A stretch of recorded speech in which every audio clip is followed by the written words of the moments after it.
Welcome to the Sanctuary. I'm Kyle, and I'm here to tell you, never be afraid, step into the pleasure den of the absurd. It's Monster Monday, and this is where we talk about that great film genre that's known as the monster movie. And today, we're going to talk about this beloved film. Unless you can read Japanese, you'll know what this is. But I'll tell you, it's War of the Gargantuas from 1966 from TOHO Studios, the same studio that brought you Godzilla and Rodan and Mothra. And with this film, they're continuing their expansion to the international film market by using as their lead actor an American actor. And since this is kind of a loose sequel to the previous year's Frankenstein Conquers the World, which starred Nick Adams, War of the Gargantuas has this time actor Russ Tamblyn, who was in West Side Story and later on would be in the television show Twin Peaks. But like I say, this is a very beloved film for people of a certain age, and if you go on YouTube and search Brad Pitt Oscars War of the Gargantuas, you'll see a brief clip of, yes, the actor Brad Pitt reminiscing about seeing this movie as a child and remembering its plot of the bad Gargantua fighting the good one. And this was a very good film, very fondly remembered by just about everybody that's ever seen it. I've never heard anybody say they never liked it, which goes a long way.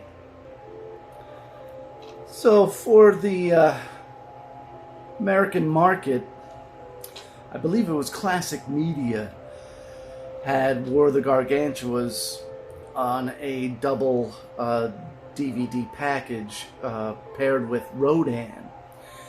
And for those, you got as with their other Toho releases, you got the Japanese version of the film along with the American cut of the film. And especially with War of the Gargantuas, there were differences.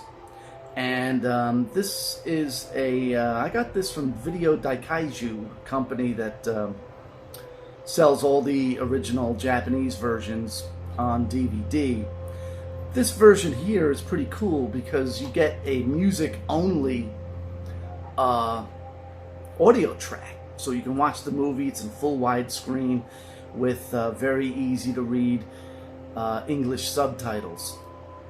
And yes, there was certain scenes in the Japanese version that were not in the American version.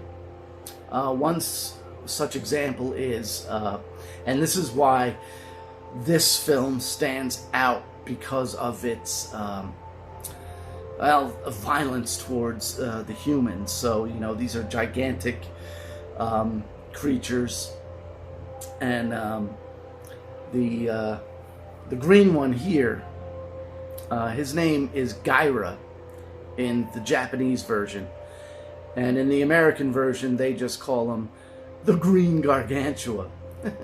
The brown one here, his name is Sanda in the Japanese version.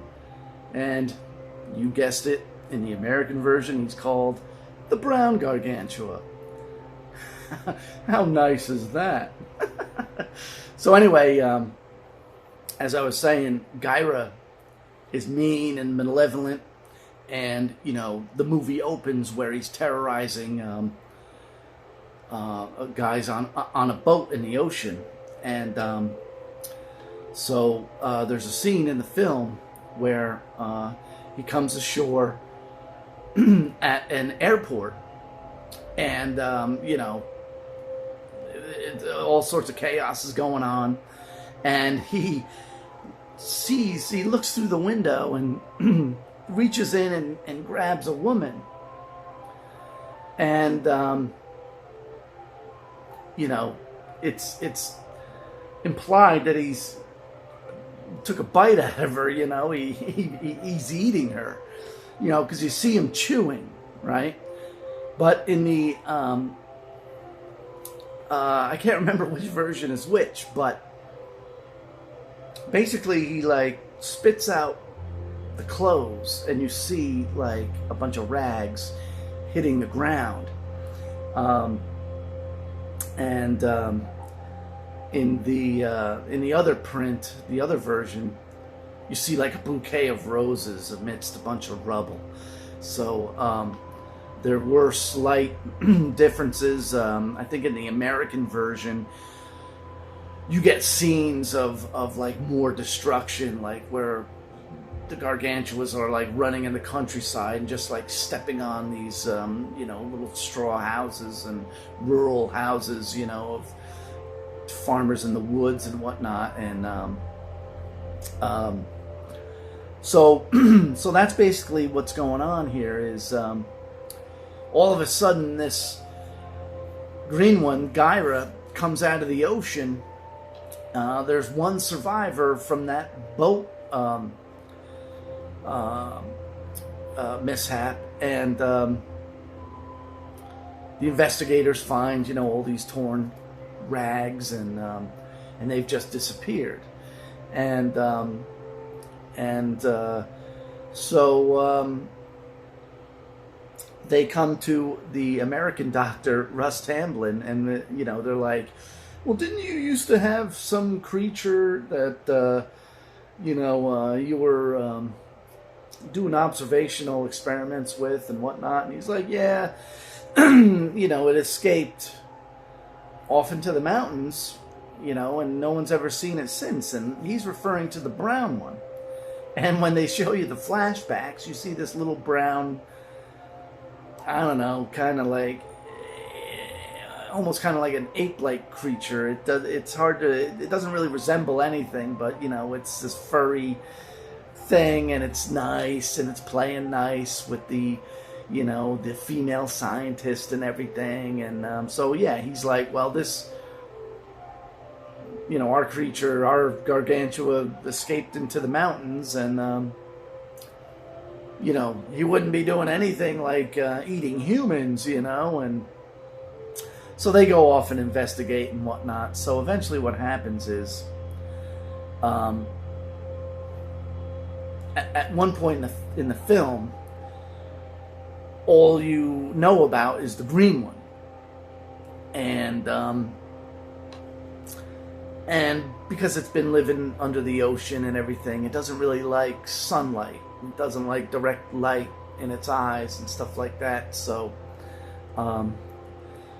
the army's trying to like lure it. They know it's somewhere in the woods, and they electrify a stream, and they got all the laser cannons and ready to fire at it and everything. So the green one is just being hit with all this stuff, and you see it, you see its wounds, and then it's it steps into the electrified stream, and it starts flopping around, because it's being electrocuted, and it's being hit with lasers,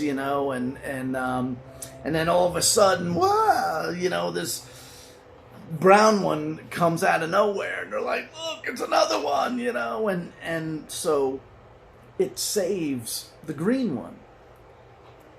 And so basically the brown one takes the green one to its little refuge, wherever it's living up in the mountains and whatnot. And so as usual, you got a couple of monsters that are known to be lurking around in the mountains, and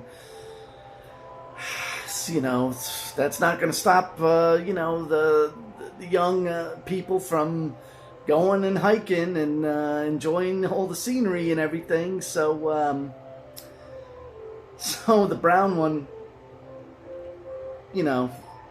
comes into the shot, and where the green one is resting, and it's all bloodied and wounded and everything. But he notices that the brown one sees that he's been eating humans. He sees all these clothes and everything, and that sets off the war of the Gargantuas. And so they end up fighting, and then the green one's trying to escape the wrath of the brown one, and they end up in the city, of course, and now they get to destroy all the buildings and all this and that, and eventually, they're fighting in the ocean, and lo and behold, some volcano starts erupting, and they meet their fate. So like I say, you can scope out the Classic Media DVD where War of the Gargantuas is paired with Rodan, or perhaps you're able to find it on some streaming service. Here's something that's pretty neat. Waxwork Records put out the original soundtrack on vinyl. It is a 4-sided set. Now, I love the music scores of Akira Ifukube. He did the original Godzilla and a good majority of Toho's kaiju movies, and he also did the music to War of the Gargantuas, which I really enjoy. Now, Waxwork put these out in like splatter vinyl. This one representing Sanda, the benevolent Gargantua, and this one green for the mean-spirited green Gargantua, Gyra. And these, I found out the hard way, are, even though they're 12 inches, they're not 33 RPMs, they're 45 RPM. So when I first put these on, I didn't notice that. I don't think it said it anywhere on the packaging. So I'm listening to this music, and I'm like, oh man, this is all wrong, and I'm like, is it my turntable? Did they is it a bad mastering job on the vinyl pressing? No, it's just that I needed to change the speed from 33 to 45 in order to hear it okay. War of the Gargantuas, 1966. Whether you see the Japanese version with English subtitles or the American version that is often shown in pan and scan format, it's a good one, worth watching. And with that, I want to thank you for watching this video. It's another Monster Monday done and over with. And if you like this video, click the thumbs up icon, give this video a like, and if you really like what we do, is just set the camera down, I look into it, hold stuff up and talk about it. Well, if you like that, subscribe to the channel, and like, comment, share, subscribe. I don't care what order you're doing it, so long as you do it. And again, I want to thank you for watching, and never be afraid to step into the pleasure den of the absurd.